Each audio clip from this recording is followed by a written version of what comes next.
Fahrenheit 451. La temperatura a la que arde el papel. Es el momento de la literatura. Empieza en este instante Fahrenheit 451. Su espacio de libros al aire con Juan Carlos Cabezas. Ya sabes que en Fahrenheit la cultura arde.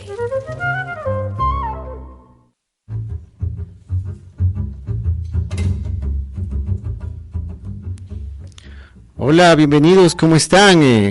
Nuevamente nos encontramos con ustedes, amigos y amigas lectores, amigos y amigas escritores, o simpatizantes de lo que es este mundo del conocimiento y del saber a través de un libro. Nos encontramos nuevamente, en Fahrenheit 451, la temperatura a la que arde el papel, un espacio amable, afectivo, en el que tratamos simplemente de compartir un poco de nuestra afición, de nuestro vicio que es la lectura, el vicio más importante de todos. Este programa tiene un nombre nacido de un escritor norteamericano que se llama Ray Bradbury, como es Fahrenheit 451, en el que justamente se habla de la importancia de la lectura y la literatura y se quemaban libros. Así que hoy, el tema de hoy que vamos a tratar es justamente la obra de un escritor peruano muy importante como es Alfredo Bryce Echenique. Y nos acompaña ya un coterráneo de Alfredo Bryce Echenique como es Jorge Maguiña, un peruano, un ingeniero residente aquí en el Ecuador, con una larga trayectoria en el tema de patrimonio, en el tema de vivienda, con el que vamos a compartir algunos temas muy interesantes en esta edición nueva de Fahrenheit 451, la temperatura a la que arde el papel.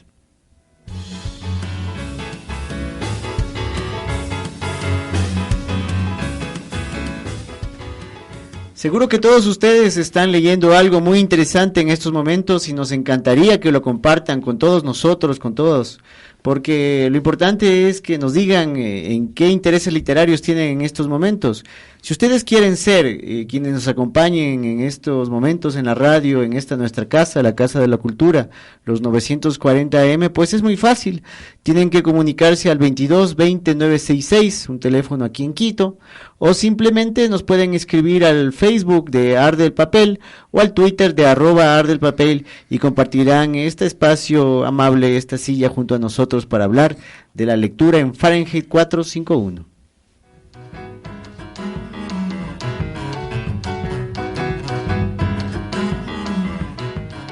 Bueno, seguro esto estaría mejor si aparte de estar conversando de autores peruanos, tuviéramos un ambiente diferente, quizás un pisquito o alguna cosa así, un buen ceviche peruano, para complementar el trabajo que vamos a desarrollar con el ingeniero Jorge Maguiña alrededor de Alfredo Bryce Echenique.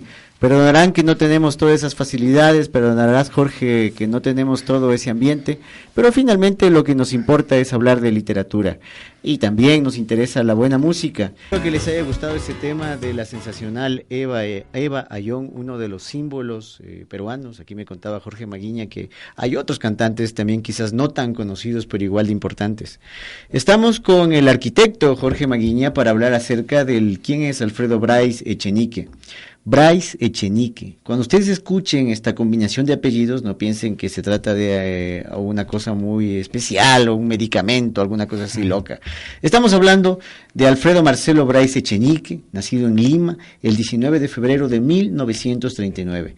Es un gran escritor peruano, célebre por novelas como Un mundo para Julius, La vida exagerada de Martín Romaña o No me esperen, y entre otras, La amigdalitis de Tarzán, si es que quieren un poco recordar algunas de las novelas que ustedes encuentran aquí en el mercado local. Es un seguidor de la obra de Julio Cortázar, ese gran y genial escritor argentino, de Manuel Puig, también allá del Cono Sur, pero sobre todo de la poética, de la tradición literaria instaurada en Perú ya con este gran poeta que es César Vallejo. Es un escritor que ha residido muchísimo tiempo en España, quizás por eso sus temas son muy personales, es un escritor muy intimista, si cabe el término, me lo explico un poco mejor después de un rato de conversar con el arquitecto, con Jorge. Y bueno, pues ha ganado muchísimos premios internacionales, el más importante de pronto el premio Planeta. Es un hombre que está siempre en el tema noticioso, está en primera línea, porque sus opiniones y también una acusación de plagio lo llevaron siempre a los primeros titulares. Pero bueno, démosle ahora la palabra a Jorge. Entiendo, Jorge, que Bryce Echenique forma parte de tu gran Parnaso literario, ¿no es cierto? Sí, Juan Carlos, primero permíteme agradecerte por esa invitación. Siempre para uno es un placer hablar de literatura, y hablar acerca de la obra de Alfredo Bryce es mucho más placentero todavía. De todos modos, la introducción que acabas de hacer, aun cuando marca gran parte de los elementos, digamos, constitutivos de la biografía de Alfredo, permite también complementar con algunos elementos que eventualmente van a ayudar al público que nos escucha a conocer mejor. La idea es que lean Alfredo Bryce Echenique como efecto, ¿no?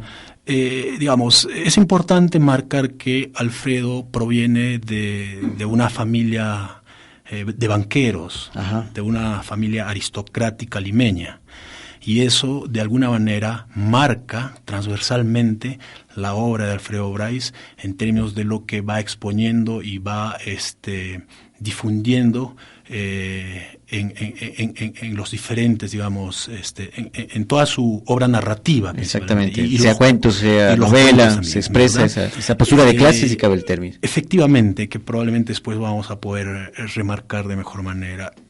Otro hito que es importante también tiene que ver con digámoslo así, la opción de Alfredo por las letras en contraposición a lo que específicamente su padre quería para él, ¿no?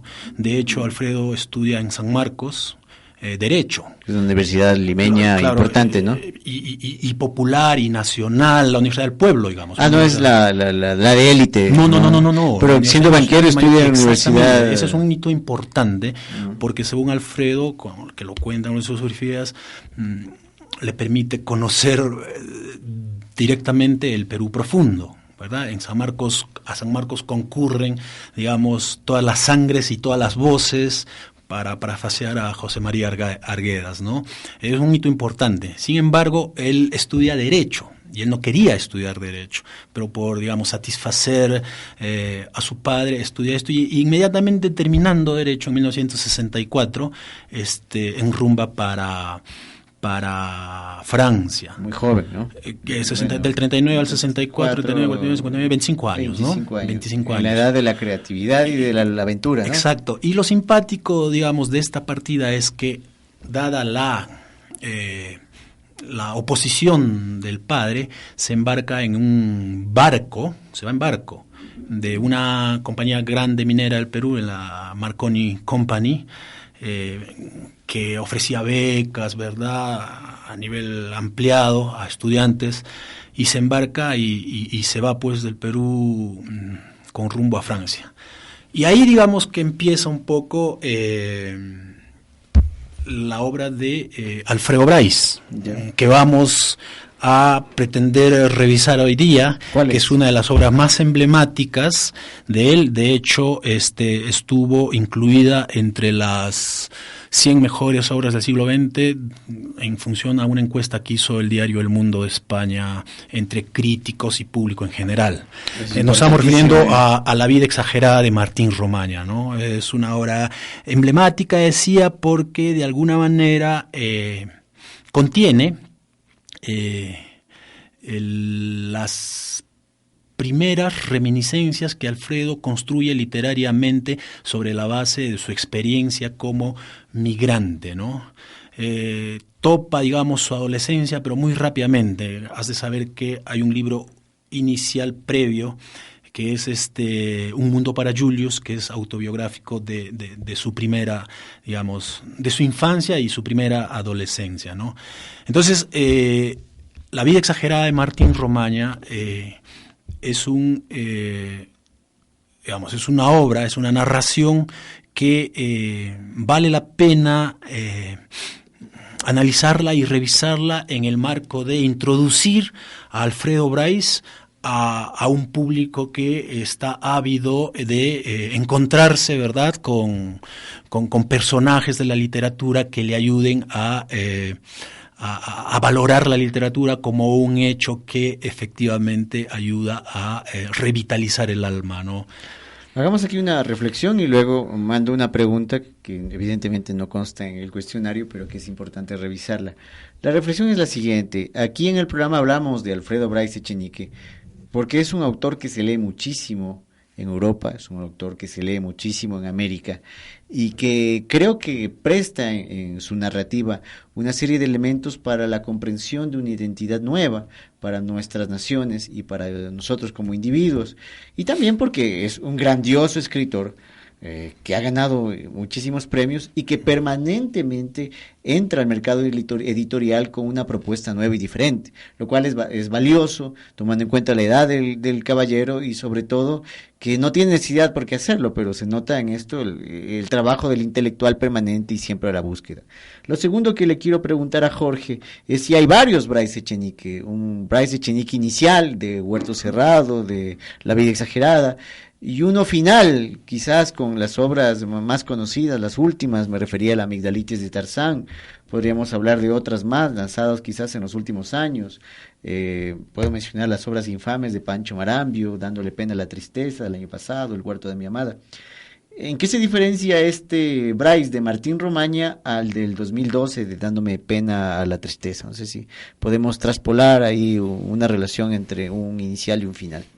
Yo particularmente no me atrevería de manera tajante a decir que hay varios Bryce. Yo personalmente he atravesado toda la producción literaria de Alfredo Bryce, entre cuentos, crónicas y novelas, y siempre encuentro denominadores comunes muy fuertes, muy potentes, que te permiten afirmar que el Bryce de los inicios sigue siendo el Bryce que ahora tenemos. De todos modos, yo suelo hacer la revisión de la obra de algún autor para ponerlo gráficamente a través de un péndulo, ¿verdad?, del que cuelga, digamos, una pelotita, y entonces el péndulo va de un lado a otro,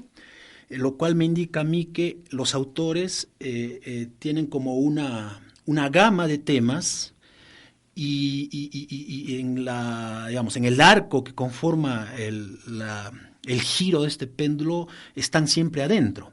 Pueden salir un poco más por el lado derecho, un poco más por el lado izquierdo, pero ellos en general van conservando, ¿verdad?, la esencia de lo que constituye su obra. En el caso de Bryce, los críticos suelen decir que han sido 4 los temas que en los que Bryce ha, digamos, subrayado. Estamos hablando de la soledad, de la tristeza, de la enfermedad, ¿verdad?, del amor y de la felicidad. Yo particularmente encuentro mucho más cosas que eventualmente, en términos de categorizar, los puedes meter dentro de ellos.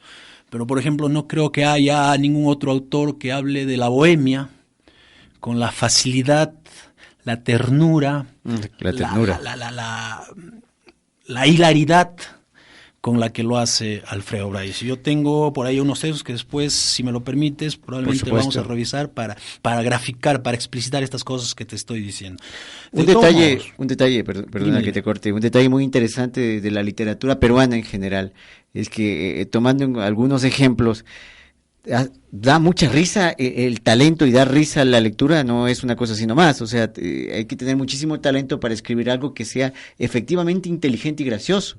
pero las mejores risotadas de mi vida en términos literarios les he dado con Bryce Echenique y les he dado con Vargas Llosa, sobre todo en Pantaleón. Tengo sobre eso una anécdota. Recuerdo que en algún viaje le presté Pantaleón a un compañero que estaba en un hotel, en un cuarto vecino, y yo de mi cuarto le escuchaba al hombre carcajearse de la risa desde una habitación a otra, atravesaba las paredes, el disfrute de la literatura. Sí, es una cosa Entonces, increíble. a veces hay que apagarle a la tele, a veces hay que de pronto darle más chance a la radio y sobre todo muchísimo más espacio a la literatura, porque nos va a brindar momentos de esparcimiento realmente concretos y muy, muy efectivos.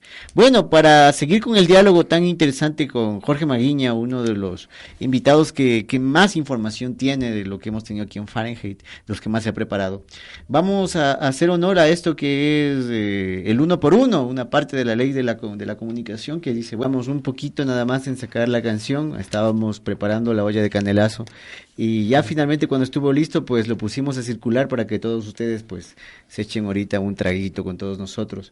Está también junto a aquí en la mesa de Fahrenheit donde tenemos varios libros, un Kindle nos acompaña, está por aquí cerca también la presencia importante de María Elena Costa, la esposa de nuestro invitado, el arquitecto Jorge Maguiña. Pues eso es un soporte, ¿no? Finalmente para que este diálogo tenga muchísima calidad y calidez. Conversábamos con Jorge, estamos hablando acerca del escritor peruano Alfredo Bryce Echenique y teníamos varias opciones como para presentarles a ustedes los contenidos. Me decías que Alfredo Bryce es tan gracioso, topa el humor y la ironía tantas veces que ha señalado aquí Jorge, de que es bien difícil escoger qué temas señalar. Así que hemos hecho una pequeña selección del humor y la ironía de Alfredo Bryce Echenique y quizás Jorge le doy ahora la palabra para que nos diga cuál es la posición de Alfredo Bryce Echenique, al menos en esta obra de La vida exagerada de Martín Romaña, acerca de la bohemia y el sexo. Ok, efectivamente, Juan Carlos, uno de los aspectos más relevantes de la obra de Alfredo pasa por el manejo fino, muy fino del humor y por la administración, digámoslo así, tierna, muy tierna de la ironía. Probablemente sea de los autores que mejor manejan el humor y la ironía juntos. Yo, digamos, al tratar de descifrar este manejo, lo que encuentro es que Alfredo lo que hace es caricaturizar la vida, caricaturizar la realidad, caricaturizar en buena cuenta todo. ¿Quién no se ríe ante una caricatura? Cuando yo te pongo una foto y al lado una caricatura, probablemente lo que te haga sonreír es la caricatura. Claro. Y la caricatura es mucho más potente, no voy a decir mucho más potente, es incluso tan potente cuando es la de uno mismo.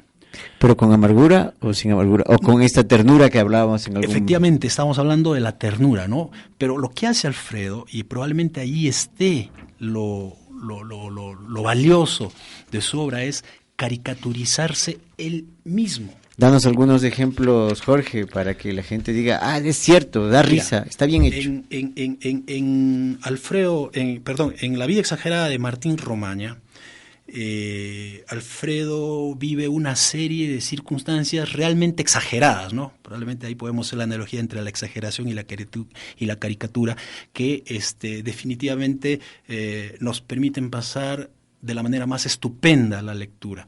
De hecho, en algún lado leí, y esto como paréntesis antes de entrar a leerte un breve texto respecto de la bohemia y el sexo, que Alfredo había pensado titular este libro, Confieso que he bebido. Y dice que se desanimó a última hora para que los literatos militantes no le echen la culpa, no le critiquen de que estaba copiando a Pablo Neruda, ¿no? Claro. Confieso que he vivido. Pero más bien Neruda quedó corto con he vivido, porque eso está mejor. Entonces, mira, vamos a ver el tema de la bohemia y el sexo a partir de un fragmento de La vida exagerada de Martín Romaña, ¿no? Adelante, permíteme Jorge. leer. Claro. Dice: la vida de becario tenía sus ventajas, pero yo no sabía aprovecharlas y terminaba siempre obteniendo el efecto contrario. Los amigos me aconsejaban, me decían que viviera con más serenidad, que ya no estaba en el Perú, pero a mí siempre me ha costado trabajo no seguir siendo el mismo. Un día, por ejemplo, nos avisaron a algunos becarios que por un franco teníamos derecho a una noche en el Crazy Horse. Acudieron todos, como moscas, pero solo los que llegamos a tiempo logramos que nos dieran el pase. Ya no era época de turismo, y el asunto consistía en llenar los huecos del cabaret, sentaditos con corbata en una mesa y con una copa de ginger ale para que los clientes pensaran que era champán. Si por casualidad llegaban más clientes de a verdad y solicitaban nuestra mesa, un mozo nos traía elegantemente un papelito que parecía la cuenta y a casita todo el mundo. Ese era el trato. Terminé sentado en una mesa con un español, con Francisco Zárate y con un colombiano apodado Huevo Duro. Ahí arrancó el lío. Ya.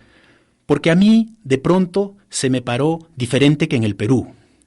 Y se me paró además mucho antes de que arrancara el show de las famosas calatitas del Crazy Horse. En realidad se me paró en pleno número de prestidigitación, aunque tampoco el mago tenía nada que ver con el asunto. Más bien parecía ser cosa de Henry Miller, cuyos libros había estado devorando en esos días a escondidas de la Sorbona y de Merceditas, como quien lleva una doble vida, como un esquizofrénico, aunque nunca se me ocurrió que esas lecturas estuviesen influenciándome tanto y que pudiesen surtir efecto tan inesperadamente. Necesitaba una mujer para contarle muchas cosas y para estrenar algo con ella.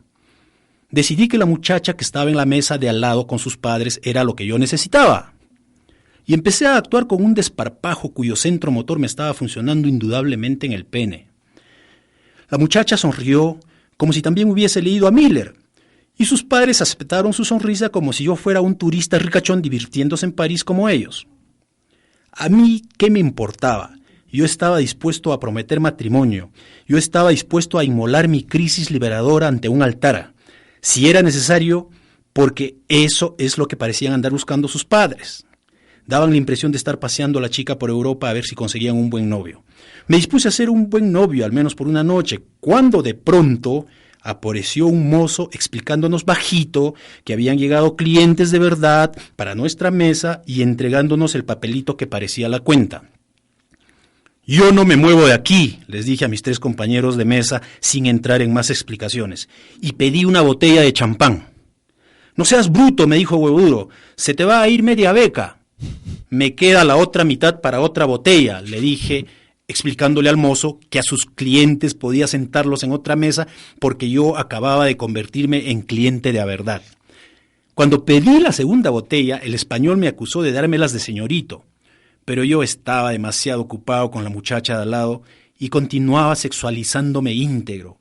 Por fin decidí acercarme a su mesa, saludé a los padres, les expliqué lo mejor que pude lo que me estaba ocurriendo y los espanté.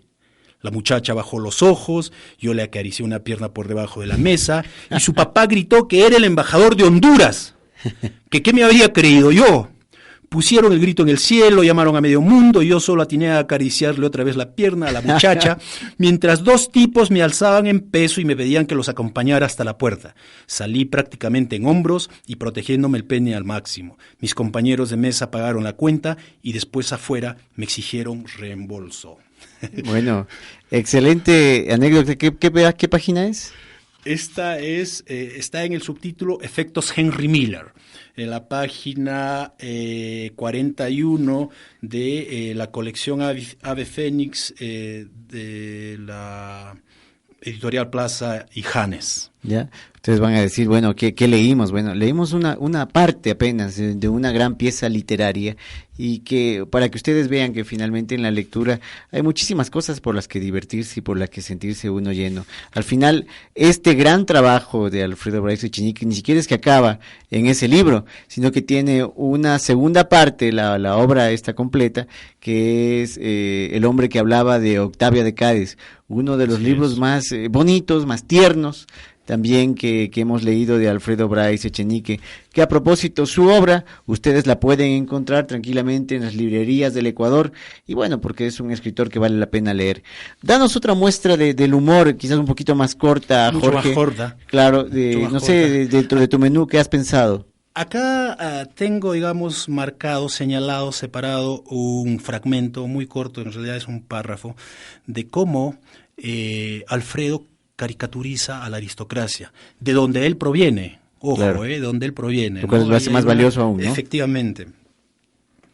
Dice, al final, dicen, terminé llorando desconsoladamente en brazos de mi amigo Edgardo Aldana, quien me mandó a seguir llorando en brazos de su esposa para poder seguir cagándose de risa tras haber comprobado que no solo el panadero, el lechero y el carnicero llevaban el ilustre apellido de mi abuela, que no solo en toda Escocia nadie había oído hablar jamás de semejante castillo, sino que además ese apellido llena media lista de teléfonos y que su traducción exacta al castellano es Pérez. Me he saltado el primer párrafo. Lo que pasa es que en la familia aristocrática de Alfredo, en sus ascendentes, especialmente su abuela, había toda el discurso de que provenían de duques y grandes condes y varones escoceses de Edimburgo, ¿verdad? Edimburgo y demás. Entonces Alfredo, cuando estaba Alfredo pasando por España y le dice que va a pasar el año nuevo en Escocia, la abuela le dice, no dejes de ir a nuestro pueblo para que visites a toda nuestra parentela que pensaban que eran varones aristocráticos. Y como dice acá, se encuentran que en ese pueblo el panadero, el lechero, el carnicero, etcétera, etcétera, el que barría el cementerio, todos llevaban el ilustre apellido de la abuela, y que no solo toda Escocia había oído hablar jamás de semejante castillo, no había ningún castillo, sino que llegaron a la conclusión de que la traducción exacta de su apellido, ¿verdad?, al castellano era Pérez. Tú sabes, claro, que en el Perú, no sé si acá decimos Pérez para decir, claro, un apellido común y corriente, ¿no? Está como Schumacher, que en alemán es zapatero. Más o menos. Qué gusto, Jorge. Bueno, y ahora que estamos en vacaciones, una opción es que ustedes cojan un libro. Papás, no se preocupen, no le obliguen a los chicos a leer, pero ustedes, chicos que nos escuchan, chicos, chicas, jóvenes, niños, niñas, háganle a la lectura. Seguro que se vuelve un vicio tan importante que a lo mejor algún día tienen un programa radial. Ahora vamos a escuchar al arquitecto Jorge Maguiña. Es un peruano residente en el Ecuador desde hace 20 años, ha hecho aquí su vida, está trabajando en el sector público y bueno, aportando, al desarrollo de todo el país desde su posición como un profesional, pero también desde la cultura que finalmente nos concierne a todos. Y nos encontramos conversando de un genial escritor peruano, Alfredo Bryce Echenique, quizás dentro de la última hornada de escritores, la penúltima hornada de escritores peruanos, uno de los más destacados junto con el enorme Mario Vargas Llosa, pero que quizás Alfredo es como un poquito más cercano y le tenemos cariño hasta para poderlo tutear a la distancia, que seguro gracias a esta magia que es la lectura nos encontramos siempre con él. Y bueno, debatíamos sobre qué temas topar. Él me decía, yo tengo aquí unas buenas muestras acerca del carácter irónico y del cómico a la vez, y mejor dicho, de la ironía y del sabor que tiene Bryce Echenique. Y yo le decía, yo quiero hablar en cambio respecto a estas acusaciones de plagio que tuvo en algún momento que superar Bryce. Y bueno, vamos a hacerlo de los dos lados. Quiero de pronto iniciar con la parte un poquito más grosa, que es el asunto del plagio. El caballero Alfredo Bryce fue acusado por plagio por varias vertientes. Según varios periódicos, como el blog Nexos y periódicos peruanos, han sido 16 casos confirmados de plagio. ¿Cómo considerar esto frente al tamaño de escritor del que estamos hablando? ¿Eso le disminuye en algo su estatura? Bueno, para un lector como yo, que tiene una afición casi delirante por la obra de Alfredo, este es un tema muy sensible y delicado, ¿verdad? Mira, para que puedas dimensionar la escala de mi afición por la obra de Alfredo, yo el segundo nombre de mi hijo, que es Alfredo, se lo puse en homenaje a Alfredo Bryce. Ah, caray. Sí. Y cuando vino Alfredo Bryce, siendo ganador del premio Planeta con El huerto de mi amada del año 2002, vino acá a Quito, me acuerdo fue en abril del 2002. Tenemos aquí, adelante, tenemos aquí la obra El huerto de mi amada de Alfredo Bryce, autografiada. Me puso un autógrafo que siempre me hace vibrar el alma, que lo releo, dice: para Jorge Maguiña, con fraternal afecto y gratitud. Alfredo dice gratitud por estas cosas que te estoy diciendo a ti, o sea, encontrarse con un lector que, digamos, sobrepasa los límites de la relación de lo convencional, lector, ¿verdad? De lo convencional, ¿verdad? Entonces te decía que tengo una relación tan intensa, ¿verdad? Con Alfredo, que para mí es muy difícil abordar este tema. De todos modos, lo que sí te puedo decir es lo siguiente. Efectivamente, como tú has anotado, después de largos procesos judiciales donde en algunas instancias ganó Alfredo, en algunas instancias perdió, finalmente creo que las últimas instancias del Poder Judicial determinaron, digamos, asignaron la responsabilidad. Te voy a Alfredo, cortar, ¿no? unos breves instantes porque tenemos una llamada de un audito de quien estaba escuchando para hacernos alguna pregunta quizás relacionada a lo que estamos. Adelante. Buenas tardes. Le saludo a Luis Villarroel. Muchas gracias por el programa. A usted. Muy interesante porque se trata de cultura y sobre todo la literatura, que es lo grande que tiene la humanidad. Al respecto quería saber qué criterio tiene de la obra de Mario Vargas Llosa, porque te acabo de nombrar, La fiesta del chivo. Su pregunta es para Esa es mi pregunta, para ver si tiene algún análisis, algún criterio sobre ese aspecto geopolítico sobre todo. ¿Cuál es su nombre? Luis Villarroel. Bueno, Luis, gracias por llamarlos. Adelante, Encantado. Jorge, ¿qué nos puedes contar? Un gusto. Nos salta Gracias. un poquito, nos hace dar un salto grande frente a lo que estamos diciendo, pero siempre, bueno, aquí las audiencias tienen la palabra. Nuevamente, cuando entramos a hacer una revisión de la obra de Mario Vargas Llosa, igual nos encontramos con una producción cuya riqueza no vamos a discutir, pero que en algunos, en algunas producciones específicamente como La fiesta del chivo, lindan lo espectacular, ¿no? En mi caso, el tema de La fiesta del chivo es muy intenso porque yo viví en Santo Domingo, ¿verdad?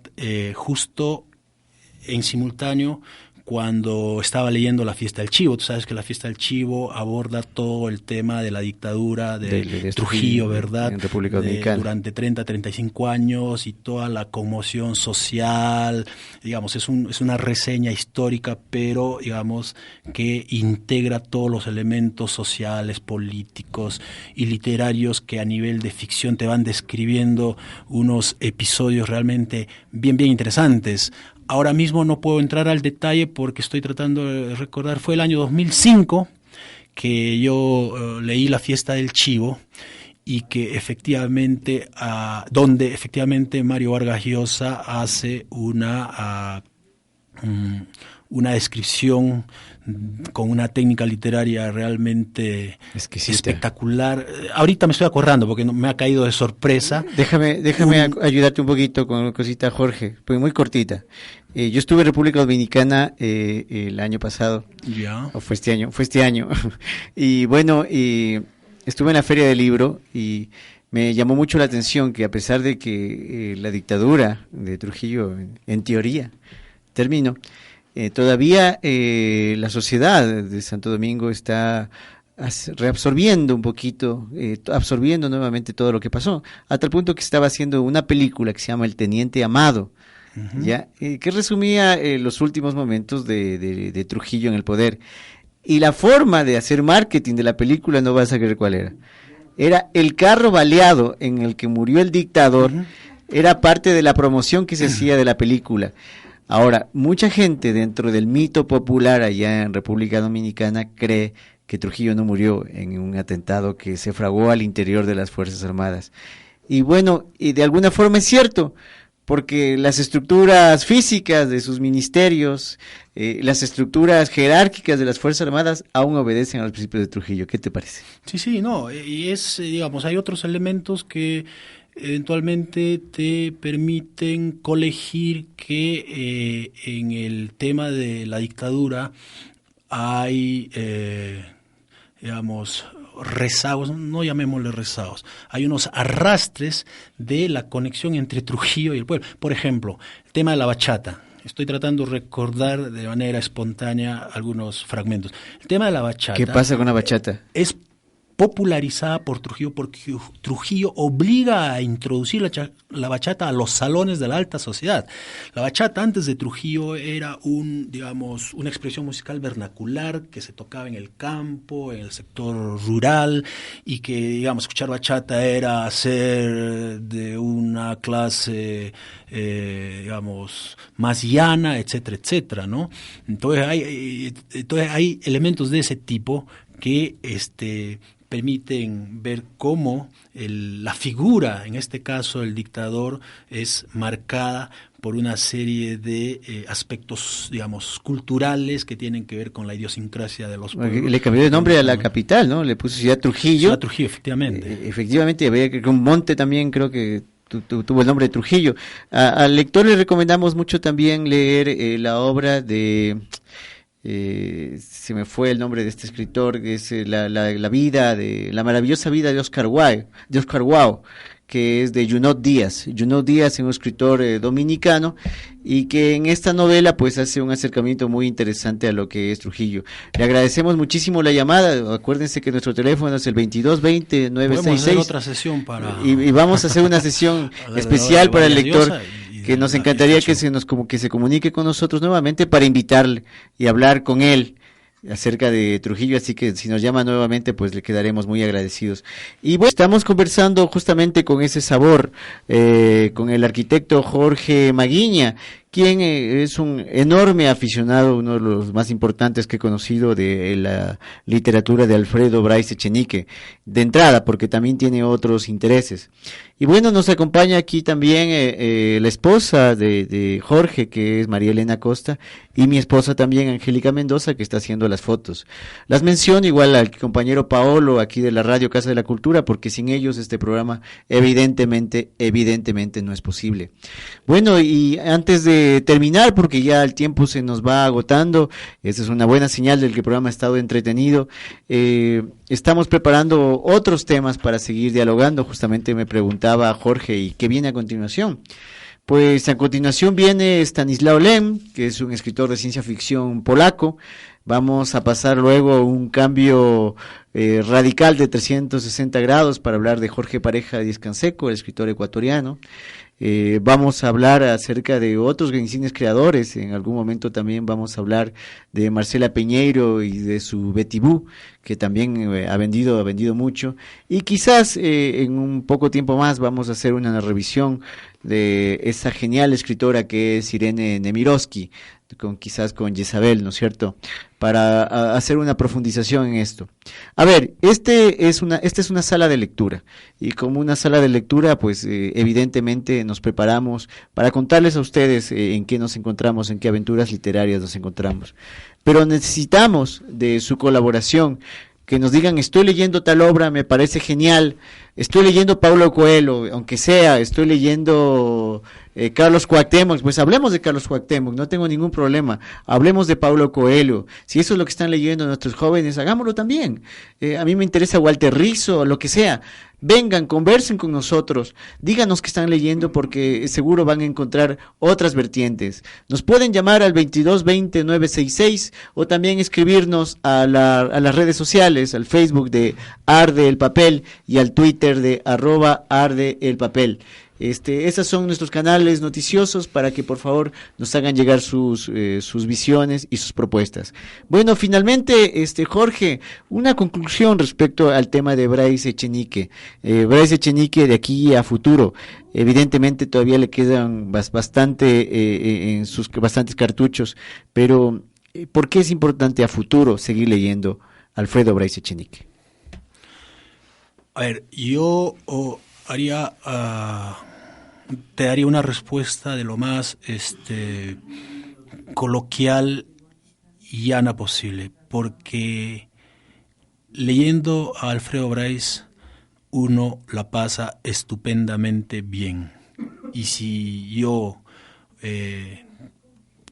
puedo recomendarle a alguien que lea a Alfredo Bryce, es porque le estoy recomendando pasar un tiempo estupendo. Y no hay que ser, digamos, un erudito, ni un conocedor, ni estar familiarizado con estructuras literarias, con códigos sofisticados para leer a Alfredo Bryce. Te vas a encontrar con una narrativa de un valor coloquial fino y agradable, pero que simultáneamente está incluyendo un contenido muy potente de carácter social, ¿verdad?, de carácter cultural, de carácter filosófico. Y ahí, Juan Carlos, sé que el tiempo nos está ganando, pero incluso para cerrar, no sé si me permites, tengo un texto de 2 párrafos. Adelante, nos calará el tiempo, si es cortito, para sí. ir cerrando. Lo voy a hacer en 2 minutos. Dale. El párrafo dice así: hola Roberto, ¿cómo estás? Te presento a nuestra hijita Marisa. Marisa besó a todos los presentes y acto seguido se dirigió a la gran ventana que daba al Boulevard Voltaire. Ahí se estuvo parado un rato, contemplando unos altos nubarrones que pasaban por el horizonte, y de regreso pronunció una frase que nos dejó a todos cojudos, a pesar de que ya estábamos acostumbrados a las genialidades de la niña. «Papá», dijo señalando la ventana, «mire el cielo, se va». Iba a decir que, claro, tras la muerte de Dios, ¿ya para qué cielo? Pero Lagrimón se me anticipó suplicante, hecho mierda, por la profundidad de la frase. «Edad, señora», imploró. «5 años, Roberto, pero por favor, llámame Teresa». Claro, al pobre Lagrimón era la primera vez que le tocaba escuchar una de las genialidades de la niña. Creo que fue demasiado para él. Tras la primera edición de Descartes, enterró pico, largas cerdas azabache le cayeron sobre el pecho y se quedó como muerto de tristeza en el sillón. Aprovechamos para hablar de otras cosas mientras revivía, pero revivir le estaba resultando bastante difícil, porque cada vez que abría los ojos se topaba contra un nuevo obstáculo cultural y volvía a caer abrumado, sin lograr tampoco extraer la cabeza enterrada en el pecho doliente. Pasaron horas antes de que dijera, como aterrado de haberse atrevido por fin a volver a la habitación: «Salaberry, ¿cuántos lápices?» «Sí, pero basta con uno para escribir», dijo Teresa. «Lo que pasa es que a este cada día adquiere una manía nueva». «Faltas a la verdad, Teresa», dijo Carlos. «Cada día adquiero 3 manías nuevas, y la primera víctima de ellas soy yo». «No, hijito, la primera víctima soy yo, que tengo que andar tajando lápices». Es que debe subrayar mucho cuando lee, señora», soltó Lagrimón en defensa de la filosofía. En defensa de la filosofía, en defensa de la lectura y en contra del tiempo. Estamos justo aquí terminando nuestro Fahrenheit 451, la temperatura a la que arde el papel. Ustedes son el separador y nosotros las letras. Hasta la próxima semana.